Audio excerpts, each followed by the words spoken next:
오늘은 한 주 동안 민심의 흐름이 어땠는지 자세히 짚어보겠습니다. 배철호 폴리시스랩 소장 나오셨습니다.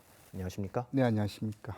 네, 이재명 대통령이 어제 부동산 정책 대토론회를 열면서 이 보유세 강화 기조를 좀 밝혔는데, 하지만 지난 3월에 한국갤럽 여론조사를 보면 보유세를 어떻게 보면 유지하거나 낮춰야 한다는 응답이 절반을 넘어섰었거든요. 이게 지금 민심의 흐름과는 좀 다른 기조를 밝힌 것 같은데 어떻게 좀 보셨습니까? 지난 3월 달까지만 하더라도 대통령 국정평가가 잘한다가 65, 그리고 부동산 정책에 대한 평가도 전체적으로 다 과반이 넘었습니다. 네. 근데 어저께 이제 토론회가 과연 최근 악화되고 있는 부동산 민심을 좀 반전시킬 수 있을까? 그래서 주요 포인트였죠.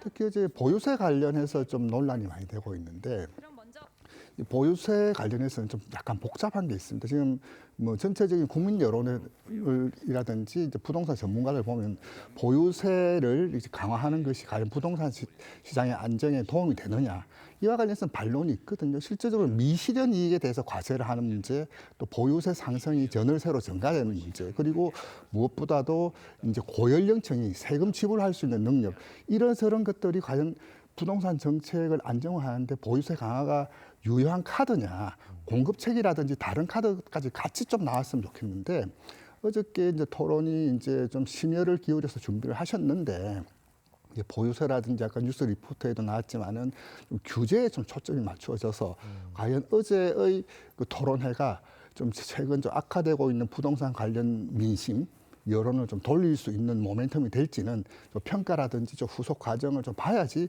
좀 정확하게 크기를, 방향을 알 수 있을 것 같습니다. 네, 이 악화된 부동산 민심 같은 경우는 이 여론조사에서도 좀 볼 수가 있거든요. 이 한국갤럽 조사에 따르면 부동산 정책에 대한 긍정평가가 이 4개월 만에 좀 반토막이 났거든요. 부정평가가 46%로 한 19%포인트가 급등을 한 셈이거든요. 부동산 인심이 이렇게 악화된 계기는 뭐라고 좀 보십니까? 그때 3월 달까지만 하더라도 가장 큰 이슈는 다주택자 규제였습니다. 네. 다주택 처분해라. 다주택 처분에 대한 강력한 시그널을 줬었고, 실제로 시장에서도 그 다주택 처분이 많이 일어났었거든요. 즉 뭐냐면 공급이라든지 안정화 없이 규제 일변도에 대한 반발, 이런 것들이 전체적으로 이제 부동산 정책에 대한 그 부정적인 평가, 그것이 대통령 국정수행 평가까지도 좀 이어지고 있는 그런 순환 구조로 좀 가고 있다, 그렇게 좀 진단할 수 있겠습니다. 네, 이 대통령 국정수행 평가를 말씀해 주셔서 이 코리아 정보 리서치 조사 결과를 보니까 이 직전 조사랑 대비를 했을 때 7.8%포인트를 하락한 40.8%를 기록을 했습니다.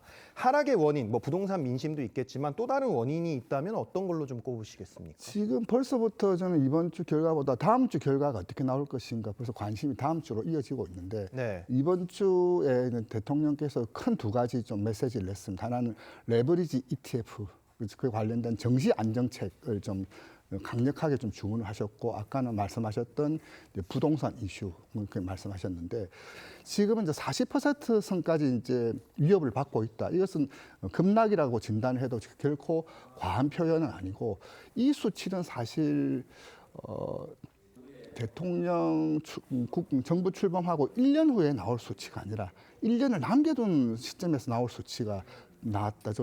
급락의 양상도 질도 매우 안 좋은 빨간불이 켜졌다, 그렇게 좀 진단할 수 있겠습니다. 네. 네, 이 조금 전 리포트에서 잠깐 언급이 되긴 했는데, 민주당이 오는 30일에 국회 본회의에서 검찰 보안 수사권 폐지 법안을 처리할 거란 전망이 나오고 있거든요. 이 여론조사를 보면 보안 수사권 폐지 반대가 55.3%로 찬성보다 지금 2배 가까이 높은 상황인데, 여론에 지금 반대 기류가 나와 있는 상황에서도 입법을 강행한다면 분명히 민심에 악영향을 줄 것 같거든요. 이 부분은 좀 어떻게 보십니까? 글쎄요, 국민 여론은 이와 관련해서 좀 아직도 우려를 하고 있는데, 이게 어저께 이제 그 한병도 원내대표도 이제 결정을 했다, 이렇게 메시지를 냈는데, 지금 이제 장윤기 사건 등에서 볼 때, 또 어저께 아까도 뉴스에서 나왔지만은 몇몇 그 피해자들의 사건을 봤을 때 보안 수사권 좀 필요한데 이렇게 강행하는 이유, 민심에 맞서는 거 아니냐, 이 역풍 맞을 수 있는 그런 우려도 다분한 이슈인데, 어쨌든 차제에 검찰 수사권, 이제 보안 수사권 완전히 좀 폐지를 하지 않으면 이렇게 실기를 해버리 못한다라는 그런 인식이 전체적으로 결정에 좀 지배한 거 아니냐, 그렇게 좀 보여집니다. 네. 자, 마지막으로 민주당 당권 경쟁 여론조사를 한번 살펴볼까요? 어제 이 김민석, 정청래, 송영길 후보의 3파전으로 결정이 됐는데 한 여론조사에서 이제 정청래 후보가 33.7%로 가장 높은 지지율을 얻는 여론조사가 나왔습니다.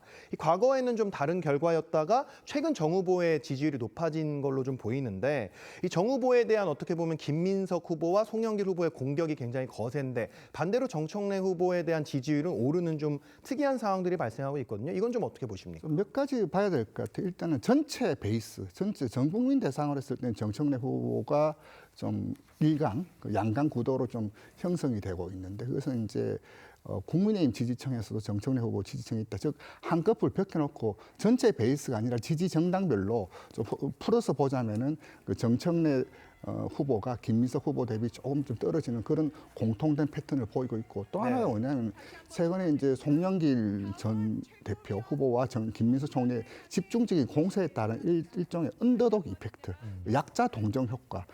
정청래 후보도 뭐 어머님 이렇게 나오면서 또 지지층들에게 호소했고 또 나름 정청래 후보의 작지만 단단한 강성 지지층들이 너무 심한 거 아니냐. 특히 신천지 같은 까지 나온 거는 너무 심한 거 아니에 대한 반감 이런 것들이 좀 어우러지면서 정청래 후보의 지지율이 조금 상승하고 있는 거 아니냐. 그렇게 좀 진단할 수 있겠습니다. 네, 알겠습니다. 오늘 소장님 말씀 여기까지 듣겠습니다. 감사합니다.